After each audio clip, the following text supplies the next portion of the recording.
নমস্কার বন্ধুরা, সোমনাথ মৌসুমীর পক্ষ থেকে আপনাদের স্বাগত জানাই। আজ ছেলের জন্মদিন। দুপুরবেলা সমস্ত খাবার সাজিয়ে দিয়েছি। চলুন তাহলে এবার আশীর্বাদের পালা। বড়রা একে একে আশীর্বাদ সেরে ফেলি।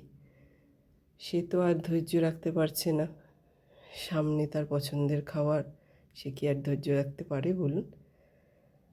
তার সামনে তার রাইস, চিকেন, এটি হলো তার খুব পছন্দের খাবার। তাকে বলা সত্ত্বেও সে বুঝতে পারছে না যে খাবারগুলো তারই, সে কতক্ষণে খাবে।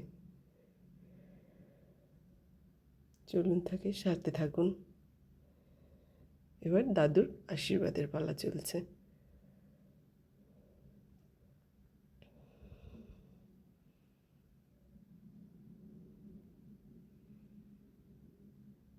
একে একে বড়রা সবাই আশীর্বাদ করে নিই। তাকে অন্য দিন আমার খাইয়ে দিতে হয়, আজকে তাকে একটুও খাওয়াতে হবে না মনে হচ্ছে। সে একা একাই খেতে শিখে গেছে, দেখে মনে হচ্ছে যেন কতদিন খায়।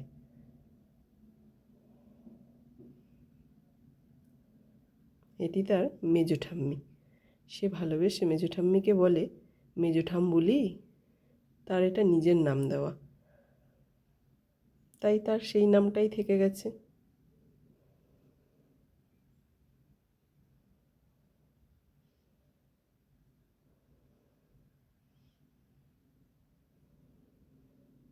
এবার তার বড় ঠাম্মির পালা।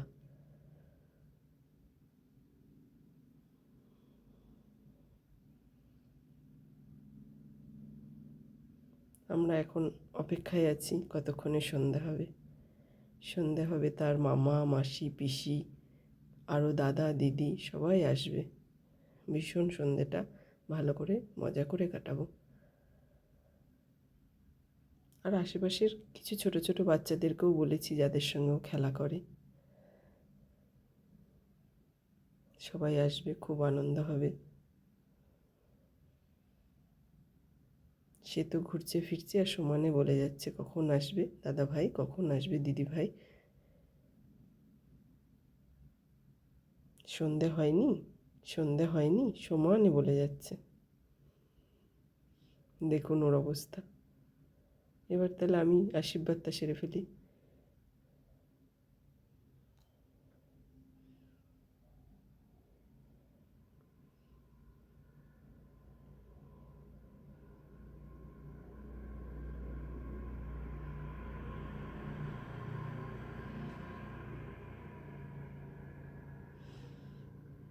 দেখুন তার মুখে কত হাসি।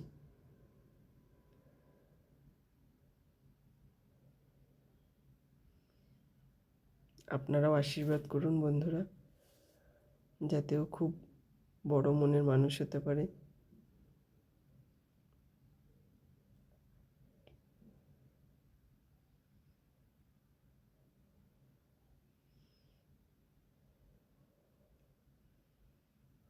এবার কাম্মার পালা।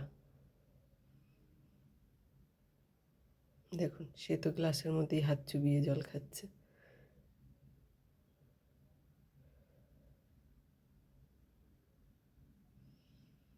কাম্মাকে সে ভীষণ ভয় পায়, বাকি আর বাড়ির কাউকে ভয় পায় না।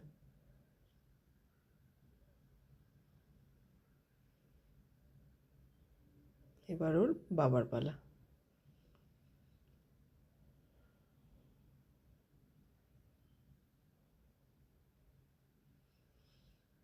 বাবা তো না, তার বন্ধু।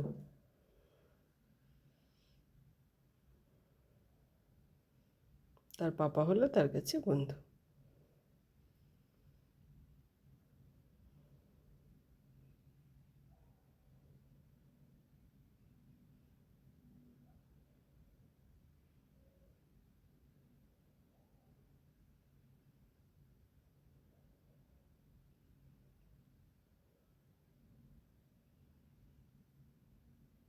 দেখুন পাপার কাছে একটার পর একটা এটা দাও ওটা দাও করে যাচ্ছে। এটি হলো তার জন্মদিনের পাওয়া গিফট। তার পাপা তাকে এনে দিয়েছে, কিছুদিন আগেই এনে দিয়েছে। তার একটা রিস্কো গাড়ি ছিল, সেটা সে খুব চালিয়েছে। তো সেটা ওর বাবা ওকে বলেছিল যে তোমাকে বার্থডেতে সাইকেল গিফট করব। আজ তবে আসি বন্ধুরা, পরের ব্লগে আবার দেখা হবে। টাটা।